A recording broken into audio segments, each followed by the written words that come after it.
Where do wars and fights come from among you? Do they not come from your desires for pleasure that war in your members? So, where do wars and fights come from among you? The question comes to the congregation, for there shouldn't be any division within the family of the Almighty. There shouldn't be any wars or fights. Another translation says battles.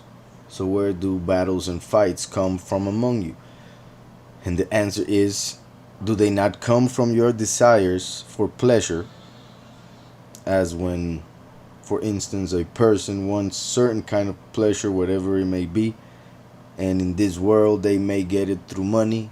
So money is the most common idol and the most common thing that makes people fight and war, for they want to satisfy, according to what they believe, their pleasures.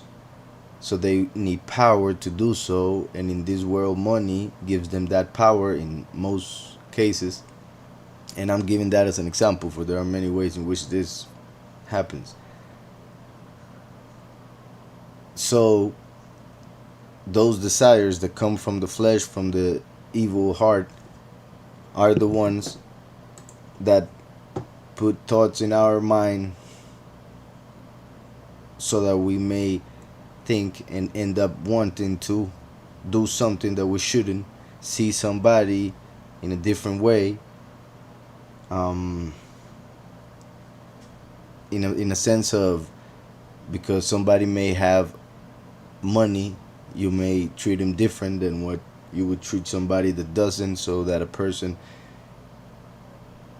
that person may think that cannot get anything from that one, so would treat him in a bad way. So that starts division, and therefore brings the kingdom down, as the Messiah explained. When there is division, there is, well, all types of evil, pretty much. And I'm, of course, making reference to when he was told that he was taking demons out of people through the spirit of Beelzebub, but he said that that makes no sense, for Satan cannot take out Satan, for if it were so, then his kingdom cannot stand. So, where do wars and fights come from among you? Do they not come from your desires for pleasure that war in your members? You lust and do not have. So people feel a desire for a certain thing, and they cannot attain it. They don't have it. They cannot attain it in a good way, for they know it is a bad thing. So they find evil ways to get it. And many times those evil ways are hidden behind supposedly good intentions. And that's how the evil heart puts it, so that the person justifies what he or she is going to do. You lust and do not have. You murder and covet and cannot obtain. People even commit murder in order to get what they want, but when they get it, supposedly, they end up feeling still empty and desiring other things that will lead them to worst behaviors. You murder, you covet, or you murder and covet and cannot obtain. You fight and war, yet you do not have, because you do not ask. So people in the world, even many believers who really, because he's talking, like I was saying, to the congregation, but a lot of people claim to be atheists, others claim to be believers, yet they don't really ask the Almighty for things, and when I say things, I mean anything, because they think that they can achieve it through their own efforts.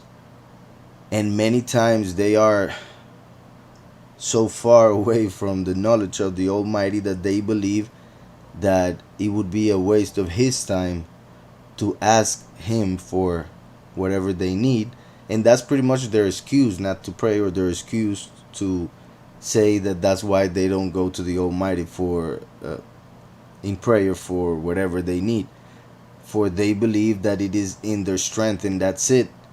And although the Almighty gives us the strength for us to do what we must do, we must always ask him for guidance and pretty much the bread of each day, as when the Almighty taught the example of prayer, our bread, our daily bread. Give us today our daily bread. So we must ask every day for that which is already ours according to his good will. But we must come to him, because that is how we will remind ourselves, our minds, our heart, that he is the source of all good things. That we must come to him and not trust in our own strength, for that's when you end up pretty much worshiping yourself, because you think that you are the answer for all trials in life, for whatever need you have. Then you go to work, you get money, and you think, I'm the one making the money, not understanding that it was the Almighty who gave you the strength, who gave you the job, who gave you the desire to work for that company, if that's the case, or whatever may be. And even, well, every single thing that gets to a person when it comes to, well, whatever you call it, like success, money, everything comes from the Father. And even if a person doesn't know how to handle it, it may become a bad thing for the person. That has to do with what the person, because of that person being so far from the Almighty, a blessing, whatever it may be, even material, can become a curse, because those people who don't care about the Almighty and his will end up acting in an evil way. And when they have more power in this world, translated as money, they will use it to do more evil. So many things which will be a blessing to those who are of the Almighty, if the same thing were to be given to those who are not, those who reject the Almighty, that would become a curse for them. In the same sense, some things which feel bad for those who are righteous, trials and tribulations, are actually good in the spiritual sense and will be rewarded and many other things afterwards. And that's the moment when they will realize that all things are for the good of those who love Yahweh, as we see in Romans 8:28.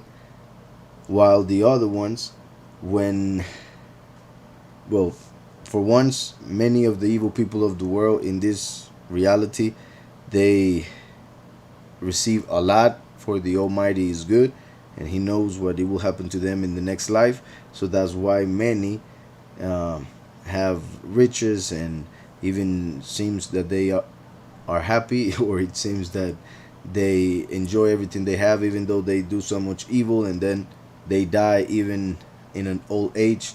And many people wonder why some evil people get so much from this world, enjoy it so much, while others that are righteous go through so much pain in their lives, and even many times are killed for what they believe.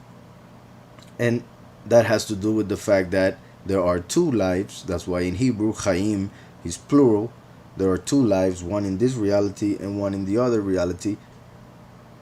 The eternal reality. This is temporal reality. So since the Almighty is good and he knows that some people will reject the coming reality, then Yahweh gives them all their goods in this reality, while the others rectify all their evils, all their mistakes through trials and tribulations, so that they may receive the 100% of the reward in the next life. But most people only focus on this life, and therefore reality seems unjust. So I was reading verse 3, well, the end of 2. You fight in war, yet you do not have, because you do not ask. So people do not ask the Almighty because they believe it is in their strength. They are trusting their own flesh, their own strength, as it is written that cursed is the man who trusts in a man and who puts his trust in his own flesh, in the strength of his arm. So you do not have because you do not ask. Like when Yahushua said, and I will just read the verse, so give me a second.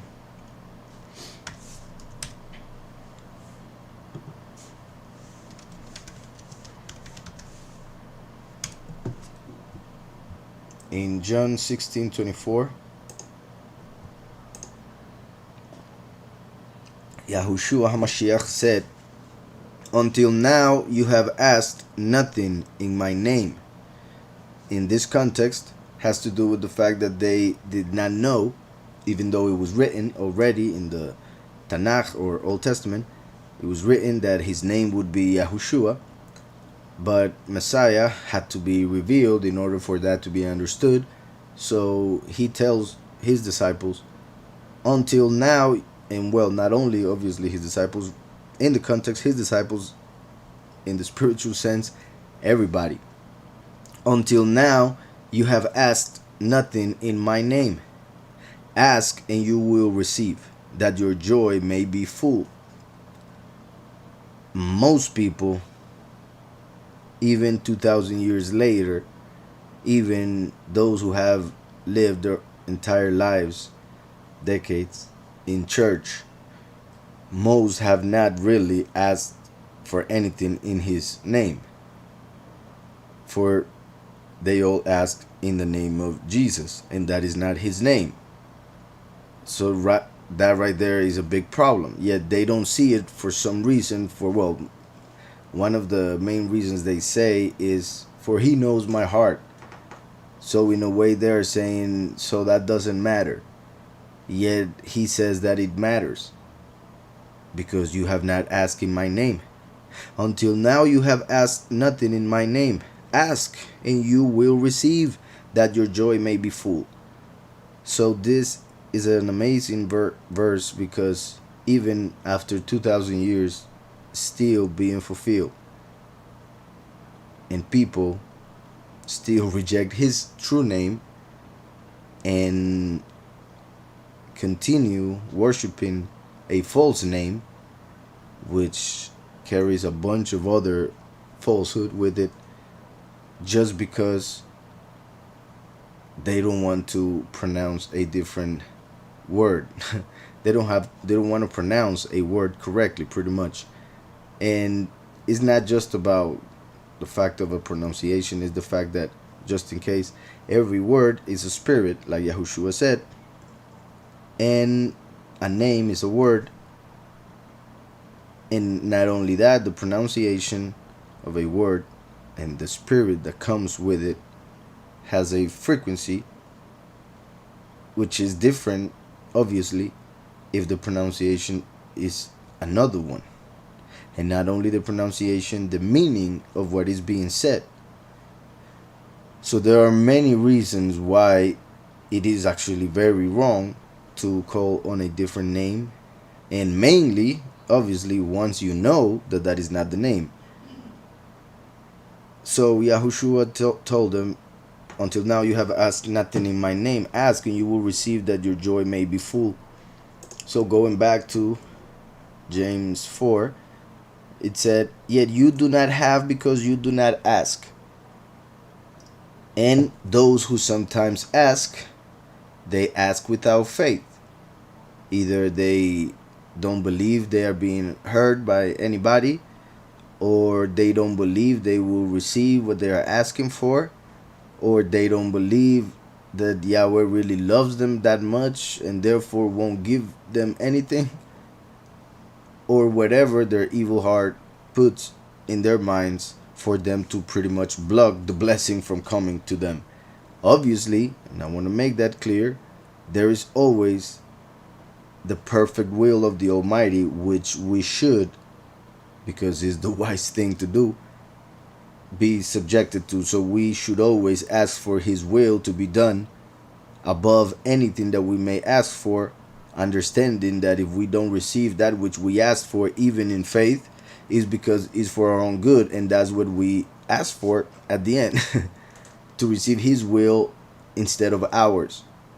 So He will decide what we receive, knowing that we don't know everything. We don't know what our decisions, our desires, even if they seem set apart, they seem pure, what they may bring in the future, how they may even change us, or what it may do to those around us, or whatever. Like, for instance, some people, they seem righteous when they are poor, but if they were to receive a bunch of money, they will lose it, because then they would have so much power in this world and so much friends all of a sudden that will talk to him in a way that will feel his ego, and a bunch of other details that will come his way that maybe he or she would not be prepared for it, and then that would bring that person's fall spiritually. So we must ask for His will and for that which we can handle, as we see in scriptures, which is said by David, by Shlomo, pretty much. So it says, yet you do not have because you do not ask. You ask and do not receive because you ask amiss, that you may spend it on your pleasures. So, like I was saying, when people ask according to their evil heart for something that is to fill their the lust for pleasure, then Yahweh, for their own good, won't give it to them, because for the main reason would be that Yahweh does not give bad things. And whatever comes to a person, however it looks, however it feels, whatever comes to a person to destroy that person is bad, of course. To lead that person away from the Almighty, that would be evil, of course. And Yahweh won't send anything like that, even if the person is asking for it in tears, thinking that that's what the person needs. However, there are entities that would, of course, bring those things to those people if those people put the faith in them, which is pretty much what idols become, whatever that idol may be. A statue, money, a person, like a partner, a child, or many other ways in which an idol can